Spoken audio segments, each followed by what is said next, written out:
के पल के झुका के ऐसे शर्माती हो।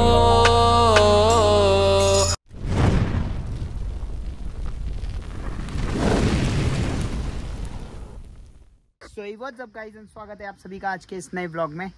आज हम आए हैं अपनी इस धन्नोरानी दी माइटी महिंद्रा थार अक्का रक्षक की वीडियो बनाने, बिकॉज इट्स बीन 6-7 मंथ्स हमने जब ये परचेज करी थी। We had purchase this beast on 28 March 2025, that is on my birthday, and इसका सेम डे ही रजिस्ट्रेशन हुआ था। तो मैंने इसकी डिलीवरी वगैरह की वीडियो बनाई थी, बट छोटी मोटी वीडियो बना था। तुम्हारा माना भाई इतना एक्साइटेड हो जाता है कि बना ही नहीं पाता वैसे वाली वीडियो। तो अब जाके हम इसकी एक मैंने कहा 6 मंथ्स ओवरव्यू, जो हमने 6 मंथ्स में से 7300 के अराउंड चला दिया है, उस पर एक वीडियो मैंने कहा बनती है। और आपको एक बात बताऊँ, किसने खड़ी गाड़ी पे दे मारा, देह पोला कर दिया भाई। ट्रक वाला था या क्या था पता नहीं भाई, पर देह पोला कर दिया इसका। कोई नहीं, नेवरदलेस 80 से ठीक करा लेंगे। ये हो गया था गाड़ी में जब गाड़ी का 4-5 महीने हुए थे, ठीक। इसके 5th मंथ पे इसके करके कर दिया था कोर्ट में। इसका 6 महीने का महिंद्रा थार RWD है, ये पहली बात बता दूं आपको। And why I purchase this vehicle, because मुझे चाहिए था बलिनो से अपग्रेड, और 4x4 was not my taste, because मैं कुछ और प्लान कर रहा हूँ 4x4 में। हो सकता है इसका बड़ा भाई हो, रॉक्स नहीं हो सकता है इसका बड़ा वाला भाई हो। तो उसके लिए मुझे इस वजह से मैंने सोचा है कि इसमें थोड़ा सा हमें अलग तरीके का कुछ प्लान आउट करना पड़ेगा। तो इस वजह से मुझे लगता है कि हमें कुछ अलग तरीके से कुछ प्लान आउट करना पड़ेगा, इसलिए मैंने RWD खरीदी थी। एंड दूसरी चीज़ ये थी कि मैंने क्योंकि महिंद्रा बलिनो से अपग्रेड किया था, तो आई वॉन्टेड कि हम थोड़ा सा इसे अलग तरीके से प्रेजेंट करें, मतलब इसे अलग तरीके से लेके इसे थोड़ा सा वो करें। मेन पॉइंट था कि मुझे 15.5 लीटर का इंजन, डीजल इंजन मिल रहा था, मुझे डीजल ही लेनी थी। दूसरी मुझे 1500 to 2000 सीसी की सेगमेंट में लेनी थी, वो लेनी थी। तो उस वजह से एंड 4x4 मुझे नहीं चाहिए थी, फ्रैंकली स्पीकिंग। एंड तीसरा कंसर्न था कि थोड़ा सा सिटी कम्यूटर की तरीके से मुझे लेनी थी गाड़ी। एंड सिटी के अंदर आपको चलाने के लिए आप इतने 2200 2300 सीसी की गाड़ी लेके चलना बेवकूफ़ी मानता हूँ मैं आपको पूरा ऑनेस्ट ओनरशिप रिव्यू देने वाला हूँ। माइलेज, परफॉर्मेंस, कंफर्ट, इश्यूज, और क्या मैं दोबारा थार RWD खरीदता हूँ या नहीं। तो वीडियो के एंड तक ज़रूर देखना, because this one is straight from my experience. हमने इसमें काफ़ी ज़्यादा मॉडिफिकेशन भी कराई है, उसकी एक अलग वीडियो बनेगी, एंड उसके बारे में आप लोगों को मैं जल्द ही अपने किसी व्लॉग में या वीडियो में बता दूँगा। तो दोस्तों, जैसे कि मैंने आपको बताया है कि हमने इसे मार्च 2025 में फाइनली अपनी dream car Mahindra Thar RWD ली थी। जो लोग मुझे काफ़ी टाइम से फॉलो अप करते हैं या फिर मेरे चैनल को सब्सक्राइब कर रखा है, फ्रेंड्स एंड मेरे फैमिली मेम्बर्स, उन सबको पता है दैट मैं महिंद्रा थार का कितना बड़ा फैन बॉय हूँ। एंड दैट्स नॉट बिकॉज कि हमारे पास ये नई वाली महिंद्रा थार है, बिकॉज मैं CRD जब महिंद्रा ने लॉन्च करी थी 2016 में, तब भी ली थी मैंने। तो महिंद्रा थार मैंने तब ले ली थी, 2016 में भी ली थी हमने, एंड उसके पहले फादर साहब ने भी ली थी। मैं पहले कंफ्यूज था between the Mahindra Thar 4x4 and the RWD, लेकिन मैं RWD चूज किया बिकॉज एक तो मुझे अपग्रेड चाहिए था over the Maruti Baleno, and दूसरा मुझे डेली सिटी ड्राइविंग के लिए परफेक्ट चाहिए थी। और ऑनेस्टली देहरादून के लिए 4x4 हर टाइम जरूरी नहीं होता, एंड स्किल्स डू मैटर, ये भी याद रखना। तो डिलीवरी का दिन लिटरली ड्रीम कम ट्रू था। फैमिली, दोस्तों, सबने एंजॉय किया। और अब 6 महीने बाद, वैसे तो मुझे हो गए हैं, मार्च से लगाएंगे आप अगर, तो अप्रैल, मई, जून, जुलाई, अगस्त, सितंबर, अक्टूबर, 7 महीने हो गए। बट हम फिर भी इसे 6 महीने का ओवरव्यू एक्सपीरियंस बोल रहे हैं। और अब 6 महीने बाद let's talk about the real experience. सबसे पहले डिजाइन, भाई थार की रोड प्रेजेंस अलग ही लेवल पे है। छोटी हो या बड़ी कार, सबका ध्यान ऑटोमेटिकली थार पे चला ही जाता है। मुझे इसका मेजरली ब्लैक ही कलर पसंद आ रहा था। वैसे तो इसका ट्रेंडिंग कलर जो चल रहा था वो एवरेस्ट वाइट में था, बट मुझे इतनी अपीलिंग और इतनी अट्रैक्टिव नहीं लगती थी। आप अभी देख सकते हैं ब्लैक में ऑलरेडी ये बहुत ज़्यादा गंदी हो जाती है बहुत जल्दी, बट मुझे उतना नहीं है। मेरी अब सारी ही गाड़ियाँ ब्लैक होती जा रही हैं डे बाई डे, ठीक है। बिल्ड क्वालिटी सॉलिड है। हाँ, ये एक प्रॉपर SUV नहीं है, बट फील वही दे देती है। एंड मैं प्रॉपर SUV वाला फैन बॉय हूँ भी नहीं। अब ये गाड़ी अगर ये लगा लो थोड़ा सा कोर्ट की पार्किंग में लगी हुई थी, ये तब मारी है, एंड कोर्ट की पार्किंग में कितनी जोर से मारी होगी वो आप लगा सकते हैं अंदाजा, बट फिर भी इतना ज़्यादा नहीं पड़ा जितना इसमें पड़ जाना चाहिए था।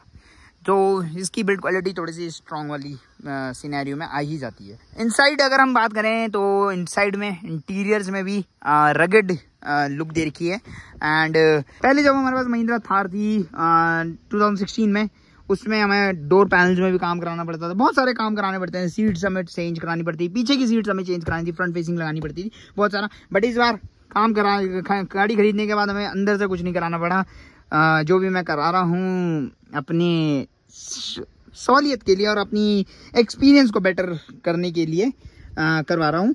दो ये चीज़ है, इंटीरियर से गाड़ी महिंद्रा ने over the period of time 4 years लगाए महिंद्रा ने, बट अच्छी बना दी है।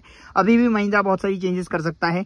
अभी 2025 में इन्होंने फिर से थार में एक फेस लिफ्ट दिया है, उसमें इन्होंने इंफोटेनमेंट चेंज कर दिया, जिसकी मुझे शिकायत थी। उन्होंने हैंडल्स दे दिया है, क्योंकि मैं आफ्टर मार्केट के लिए नहीं जा सकता, मुझे आफ्टर मार्केट मुझे पता है खटर पटर करेगा, तो इसलिए वो इसके लिए नहीं जा रहा हूँ। इसके लिए रूफ टॉप में जो अपना वो लगना है, कहते हैं फैब्रिक आता है, वो फैब्रिक या लेदर जो भी महिंद्रा को पहले से ही करके देना चाहिए, सो दैट हम आफ्टर मार्केट के जा ही ना। अभी बता देंगे हम मॉडिफिकेशन मैंने क्या क्या करा है।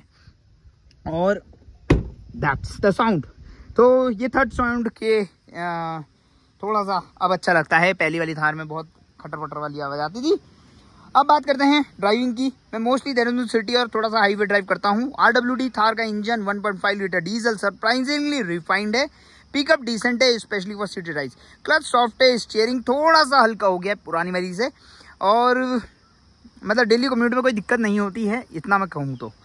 हाईवे पे 100-120 तक इजीली जाती है और स्टेबिलिटी भी अच्छी रहती है 100-120 तक। 120 से ऊपर थोड़ा सा चली जाने को इजीली जाता है यार, 160 भी ये गाड़ी आराम से चली जाती है, but because of its aerodynamic and थोड़ा सा ये बॉक्सी डिजाइन में है, तो थोड़ा सा रिस्क फैक्टर बढ़ जाता है। सस्पेंशन थोड़ा सा ज्यादा स्टिफ है, स्पीड ब्रेकर्स और अनइवन रोड्स पे थोड़ा सा बाउंस ज्यादा फील होता था। पुराने वाले टायर्स में पुराने वाले अलॉयज में जो OEM अलॉयज थे उसमें थोड़ा सा ज्यादा फील हो रहा था, बट ये वाले अलॉयज डालने के बाद से इसमें ये चीज़ भी हमारी काफ़ी हद तक रिड्यूस होगी है। एंड मैं सोच रहा हूँ जब भी हम इसका टायर साइज अपग्रेड करेंगे तो उसके बाद ये और ज़्यादा रिड्यूस हो जाएगी। अब आ जाते हैं हम अब सबका favourite topic, that is the mileage. And mileage के लिए I have to come inside. तो 14.9 इसमें दिख रहा है, बट ये आपको लगभग 12.9 से 13.9 के बीच में दे रही है, क्योंकि एक्यूरेट नहीं होते ये मीटर्स।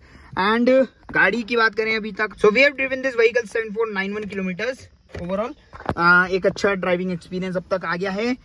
2 बार दिल्ली जा चुका हूँ इससे, 1 बार चंडीगढ़ एंड व्हाट नॉट। मेरी पहली गाड़ी होगी जो मैंने पहले 10,000 किलोमीटर्स में 3 शहरों में घुमा दी है। दिल्ली गुड़गांव 2 बार कर दिया है, चंडीगढ़ 1 बार कर दिया है, देहरादून के अंदर लोकली तो घूम ही रही है गाड़ी।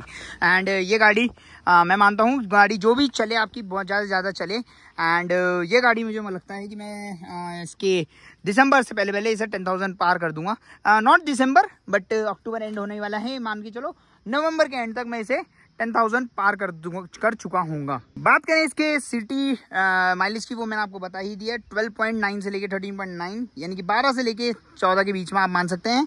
और जो हाईवे पे ये इसने मुझे माइलेज निकाल के दिया है, मैंने 2-3 बार जितनी बार भी मैं हाईवेज पे गया हूँ मैं कैलकुलेशन करता हूँ तो 14 के अराउंड 14.5 के around accurate mileage tank brim to brim full करा के वो निकाला है हमने। 14 के अराउंड का माइलेज, 14 to 14.5 का माइलेज जो it is which is quite decent for this type of car. बात तो होगी सारी इसके प्रोज की, एंड काफ़ी चीज़ें मैंने बता दी हैं, डिस्क्लोज कर दी हैं। मैंने इसका बता दिया, सस्पेंशन की एक प्रॉब्लम बता दी है, बट वो हमने एलॉयज डालने के बाद से रिड्यूस हो चुकी है, ये भी बता दिया। अब इसका पहली बात में आ जाते हैं हम कैबिन नॉइज़। थोड़ा सा कैबिन के अंदर नॉइज़ ज़्यादा है, थोड़ा सा ज़्यादा है। हालांकि गाड़ी के अंदर होनी नहीं चाहिए, बट थोड़ा सा लगता है यार कि कैबिन नॉइज रिड्यूस हो सकती थी, चाहे वो टॉप की इंसुलेशन करते, चाहे वो कैसे भी करके रिड्यूस काफ़ी हद तक कर सकता था महिंद्रा। सेकंड, रियर विजिबिलिटी थोड़ी सी लिमिटेड है। एंड इसका एक और पॉइंट, रियर विजिबिलिटी के बारे में हम बात कर ही रहे हैं, तो वो है इसका रियर व्यू कैमरा। भाई ये रियर व्यू कैमरा बहुत छोटा है, ठीक है, ये नहीं दे पाता पीछे की विजिबिलिटी। इसको आप जो भी अच्छे लोग हैं वो सारे चेंज ही करा रहे हैं। एंड मैंने भी इसका ऑटो डिमिंग IRVM के लिए प्लान आउट करा है। थर्ड चीज मैंने आपको बताई दी है अबाउट द सस्पेंशन। सस्पेंशन थोड़ा सा स्टिफ है, हो सकता था महिंद्रा कर सकता था इस चीज़ को ठीक, बट नहीं कर पाया। I don't know why, but अब नियर फ्यूचर में हम लोगों को एक ही चीज़ प्लान करनी पड़ेगी, वो है इसका या तो हम प्रोफेंडर का सस्पेंशन डालें या कोबरा का डलवाएं या MMG का डलवाएं और जो भी लिफ्ट किट्स वगैरह हैं वो प्लान आउट करें। हालांकि गाड़ी बहुत अलग तरीके से मैं निकाल के लाने वाला हूँ इस बार, ये बहुत ज़्यादा रेडी होने वाली है गाड़ी। राउंड अबाउट इसमें मैं 8 से 10 पेटी आराम से लगाने वाला हूँ, एक्सक्लूडिंग द एलॉयज एंड मतलब एक्सक्लूड क्या कर रहा, मतलब मैं अब टायर्स 20 इंचेस नहीं लगाने वाला, 20 इंचेस सब कर रहे हैं, अपने को कुछ अलग करना है तो हो सकता है हम डाउनग्रेड करें और अभी 18 इंचेस पे हम 17 इंचेस पे जाएं थोड़े सालों बाद। बट अभी के लिए मैं इतना बता दूं कि मैं 20 इंचेस पे या 22 इंचेस पे नहीं जा रहा हूँ। ये चीज़ है ये भाई गाड़ी के बारे में। I have told about all the pros and the cons. तो ये था 6 महीने के एक्सपीरियंस के बाद मेरा ऑनेस्ट एक वर्डिक्ट। अगर आप एक डेली सिटी यूज़र हो, कभी कभी हिल्स पे ड्राइव करते हो और एक स्टाइलिश कैपेबल SUV चाहिए तो Thar RWD is the perfect choice. ये सिटी कम्यूट के लिए बहुत अच्छी है अगर आप 2 लोग ट्रैवल करते हो। अब जैसे मैं सोलो ट्रैवलर बन रहा हूँ डे बाय डे, तो मेरे लिए मुझे परफेक्ट लगती है। अभी हमने एक ट्रिप इससे प्लान कर रखी है मैंने अलग अकेले ने, तो वो भी हम करने वाले हैं। लेकिन अगर आप एक हार्डकोर ऑफ रोडर हैं और आपको ऑफ रोड जाना ही जाना है या बहुत एक एक्सट्रीम कंडीशंस में जाना है, you can go for the 4x4 तो गाइज ये था हमारा honest 6 month ownership review of the Mahindra Thar RWD। अगर वीडियो पसंद आया हो तो लाइक जरूर करना, चैनल मानव बेस्ट फिल्म्स को सब्सक्राइब जरूर करना और कमेंट में बताओ आप थार लेना चाहोगे या नहीं, या कोई और SUV आपके माइंड में है तो उसके बारे में भी बताना। मैं मिलता हूँ आपसे नेक्स्ट वीडियो में। Till then drive safe, stay happy and keep exploring. This Manav Bisht signing off from Dehradun. पहली दफा जब नजरें मिली लगा मन का है मेरे कुछ वहम, दूसरी बार तुमसे मिलते ही लगा खोया दिल मैंने, खोया मेरा चैन, अब मेरी बस तुम ही हो एक ख्वाहिश वीराने।